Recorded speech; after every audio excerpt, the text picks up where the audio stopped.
Good morning students. देखिए हमारा topic चल रहा था इलेक्ट्रॉन बिंदु संरचना या लुईस बिंदु संरचना। उसमें मैंने आपको इलेक्ट्रॉन न्यून यौगिक बता दिए थे। अब हम बात करते हैं इस वीडियो में इलेक्ट्रॉन धनी यौगिक या अष्टक प्रसार वाले यौगिक। इलेक्ट्रॉन धनी यौगिक या अष्टक प्रसार वाले यौगिक। अष्टक प्रसार वाले यौगिक तो इसकी परिभाषा क्या होती है उसको मैं लिख देता हूं। वे अणु या यौगिक, वे अणु या यौगिक जिनके संयोजी या बाह्य कोश में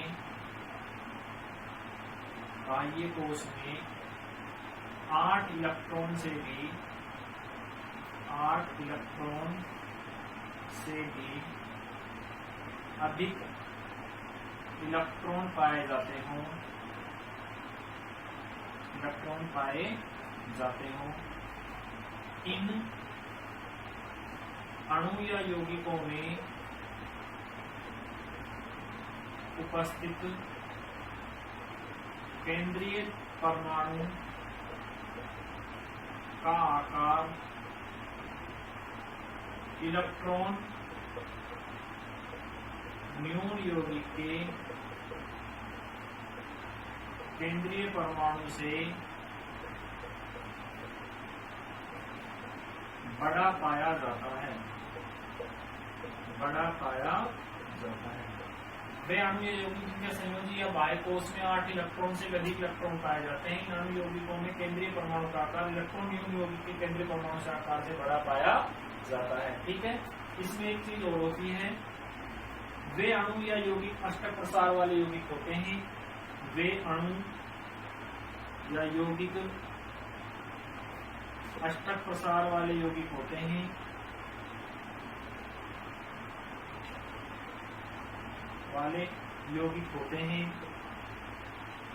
जिनके केंद्रीय परमाणु के बाह्यतम कोश में रिक्त डी कक्षक उपलब्ध पाए जाते हैं, डी कक्षक उपलब्ध पाए जाते हैं। ये बहुत इंपॉर्टेंट बात है। क्या पाए जाते हैं? रिक्त डी कक्षक उपलब्ध पाए जाते हैं। इन रिक्त डी कक्षकों में दाता परमाणु अपने इलेक्ट्रॉन दान कर इन रिक्त डी कक्षकों में दाता परमाणु अपने इलेक्ट्रॉन दान कर अधिकतम सहसंयोजी बंध का निर्माण करते हैं। और अधिकतम सहसंयोजी बंध में इलेक्ट्रॉनों की संख्या 22 तक हो सकती है। कितने तक हो सकती है? 22 तक। लेकिन स्थायी जो अवस्था होती है वो 18 इलेक्ट्रॉन की ही पाई जाती है। तो ध्यान रखना, ऐसे अणु या यौगिक जिनके संयोजी या बाह्य कोश में 8 इलेक्ट्रॉन से अधिक इलेक्ट्रॉन पाए जाते हैं। इन अणु यौगिकों में केंद्रीय परमाणु का आकार इलेक्ट्रॉन न्यून यौगिक के केंद्रीय परमाणु से बड़ा पाया जाता है। इन अणु या यौगिक के अष्टक प्रसार वाले ये अणु यौगिक अष्टक प्रसार वाले यौगिक होते हैं जिनके केंद्रीय परमाणु के बाह्यतम कोश में क्या पाया जाता है? रिक्त डी कक्षक उपलब्ध पाए जाते हैं। ये यूनिवर्सल ट्रूथ है कि अष्टक प्रसार वाला जो भी यौगिक होगा उसका जो केंद्रीय परमाणु होगा उसके बाह्य कोश में रिक्त डी कक्षक उपलब्ध होंगे। उन रिक्त डी कक्षकों के लिए इलेक्ट्रॉन दाता परमाणु के द्वारा दिए जाएंगे और अधिकतम इलेक्ट्रॉन 22 तक हो सकते हैं संयोजी कोश में। लेकिन स्थायी जो अवस्था होती है वो 18 इलेक्ट्रॉन तक ही पाई जाती है। अब वो कौन कौन से होते हैं उनके बारे में हम देखते हैं। सबसे पहले बात करते हैं हम, जैसे PCl5 है।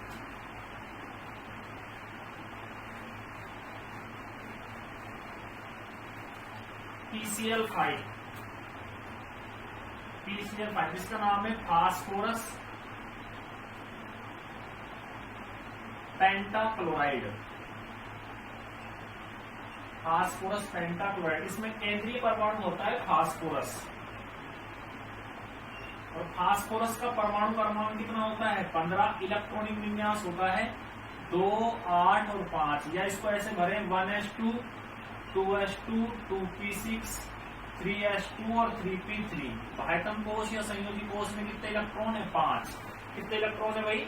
5। तो देखो फास्फोरस के संयोजी कोष या बाह्य, अब देखो 3p के बाद कौन सा कक्षक में पाया जाता है? रिक्त 3d पाया जाता है। क्या पाया जाता है?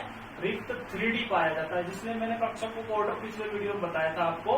तो देखो तीसरा कोष चल रहा है, कौन सा कोष चल रहा है? तीसरा। तो तीसरे कोष में 3s भी हो गया, 3p भी हो गया, कौन सा हो गया? 3d भी कक्षक पाया जाता है। तो कैसा पाया गया? रिक्त पाया गया। और रिक्त पाए जाने के कारण जो सहसंयोजक बंध है वो सहसंयोजक बंध बनाने की प्रवृत्ति बढ़ जाती है। तो देखो अब सीधी सी भाषा में समझते हैं। देखो एक फास्फोरस के पास कितने हैं? 5। कितने हैं भाई? 5। तो इस प्रकार रख देते हैं,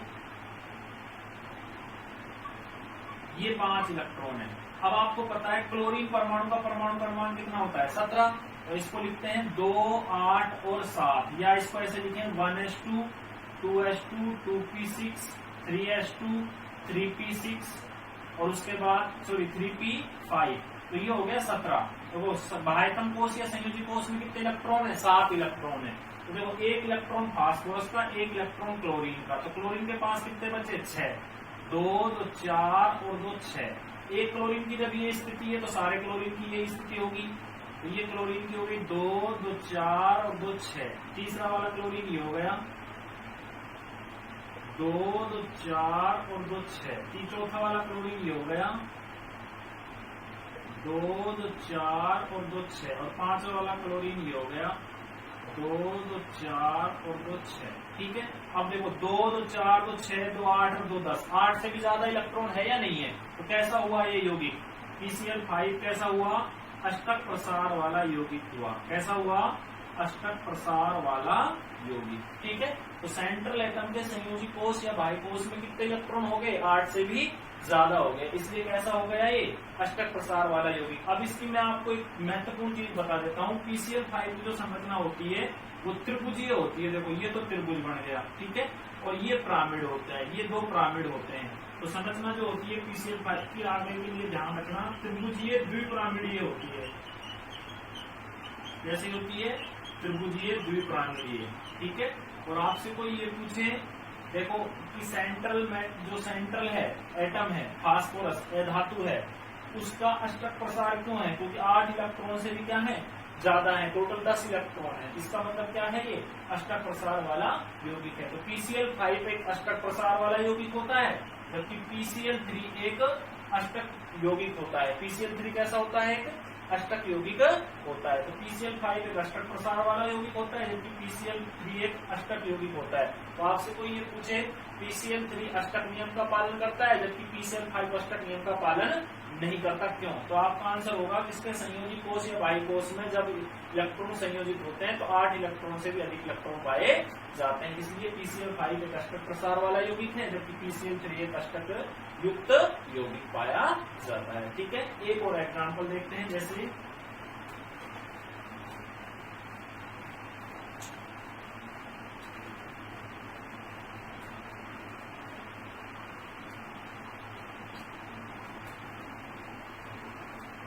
SF6 है, सल्फर हेक्साफ्लोराइड।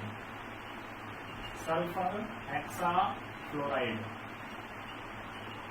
तो देखिए सल्फर का जो परमाणु क्रमांक है वो 16 होता है। इलेक्ट्रॉनिक विन्यास क्या होता है? 2, 8 और 6, या 1s2, 2s2, 2p6, 3s2 और 3p4।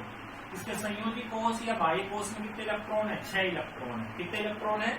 6। तो देखो सेंट्रल में रख दिया हमने सल्फर को, सल्फर के पास 6 हैं। अब देखो इसके पास भी कौन सा ऑर्बिटल हो गया? 3d। कौन सा ऑर्बिटल हो गया? 3d। तो देखो सल्फर के पास 1, 2,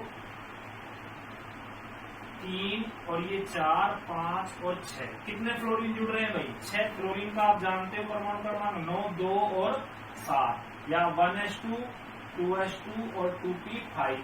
एक्सटर्नल ऑर्बिटल में कितने हैं? 7। तो देखो एक सल्फर का, एक फ्लोरीन का, कितने हो गए भाई? 2, 2, 4 और 2, 6 और 1, 7। ठीक है। जब एक फ्लोरीन की ये स्थिति है तो सबकी ये स्थिति होगी। ये दूसरा हो जाएगा 2, 2, 4 और 2, 6। ये तीसरा हो जाएगा 2, 2, 4 और 2, 6। ये चौथा हो जाएगा और ये 5वां और ये हो जाएगा 6ठा। ठीक है, तो देखो 2, 4, 6, 8, 10 और 12। देखो 8 से भी ज्यादा है तो कैसा हुआ ये अष्टक प्रसार वाला यौगिक। कैसा हुआ अष्टक प्रसार वाला यौगिक। तो ये कहलाते हैं अष्टक प्रसार वाले यौगिक। और मैं एक एग्जांपल की बात करता हूँ, ये आपको अच्छे समझ में आ गया होगा। और मैं बात करता हूँ जैसे XeF4 होता है।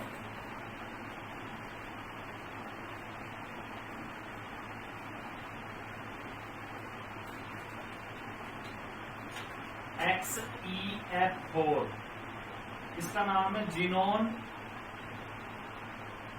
टेट्राफ्लोराइड। Xenon tetrafluoride. जिनोन एक अक्रिय गैस होती है। इसका जो परमाणु क्रमांक होता है वो 54 होता है। कितना होता है 54। तो देखो इसको आप 2, 8, 7 से तो भर नहीं सकते, इसको हम भरेंगे। देखो 1s2, 2s2, 2p6, 3s2, 3p6, 4s2। आपको मैंने क्रम पहले पिछले वीडियो में करवा रखा है, उसके आधार पर आप आराम से देख लेना और समझना। 3p6, 4s2, उसके बाद 3d10, 4p6, 5s2, 4d10 और 5p6। ये 54 हो गए। वो 2, 4, 6, 10, 12 और 6 कितने हो गए 18, 18 तो 20, 10, 30, 6, 36, 2, 38, 10, 48 और 6, 54। देखो बायतम कोष ये है 5वां, 5p और 5s यानी 7 है। तो टोटल कितने हैं 8। कितने हैं भाई 8। तो देखो जिनोन के पास 8 है। 2, 2, 4, ये 5, ये 6, ये 7 और ये 8। फ्लोरीन कितने जुड़ रहे हैं भाई इसके साथ। फ्लोरीन का परमाणु क्रमांक है 9। तो देखो फ्लोरीन 1s2, 2s2 और 2p5। तो फ्लोरीन देखो एक फ्लोरीन का हो जाएगा, इसको मैं इस प्रकार रख देता हूं। एक फ्लोरीन का हो जाएगा, एक जीनोन का हो जाएगा। एक फ्लोरीन का हो जाएगा और एक जीनोन का हो जाएगा। फ्लोरीन के कितने 2, 2, 4, 2, 6, 6 और 1 7। 2, 2, 4 और 2 6, 6 और 1 7। इसी प्रकार यहाँ पर हो जाएगा फ्लोरीन का 2, 2, 4 और 2 6। इसी प्रकार यहाँ पर हो जाएगा फ्लोरीन का 2, 4 और 2 6। तो देखो 2, 4, 6, 8, 10 और 2 12। अष्टक नियम से भी ज्यादा, 8 इलेक्ट्रॉन से भी ज्यादा। तो ये भी कैसा हो गया अष्टक प्रसार वाला यौगिक। अगर हम XeF6 की बात करेंगे, कितने की बात करेंगे XeF6 की। तो देखो ये जिनोन टेट्रा हो गया। हेक्सा की बात करें, कितने की बात करें हेक्सा की। तो हेक्सा में क्या हो जाएगा देखो ये जिनोन हो गया। जिनोन का 1, 2, 3, 4 टोटल कितने हैं जिनोन के पास 8 है। देखो 2 और 6 8। तो देखो 4 मैंने रख दिए, ये मैंने 5 और 6 और ये 7 और ये 8। ठीक है, तो हेक्सा की बात करेंगे तो 6 फ्लोरीन जोड़ूंगा मैं। तो ये फ्लोरीन हो गया 6, 2, 2, 4 और 2 6। ये फ्लोरीन हो गया दूसरा। सारे फ्लोरीन इसी प्रकार जुड़ जाएंगे। ये तीसरा हो जाएगा, ये चौथा हो जाएगा, ये 5वां हो जाएगा और ये 6ठा हो जाएगा।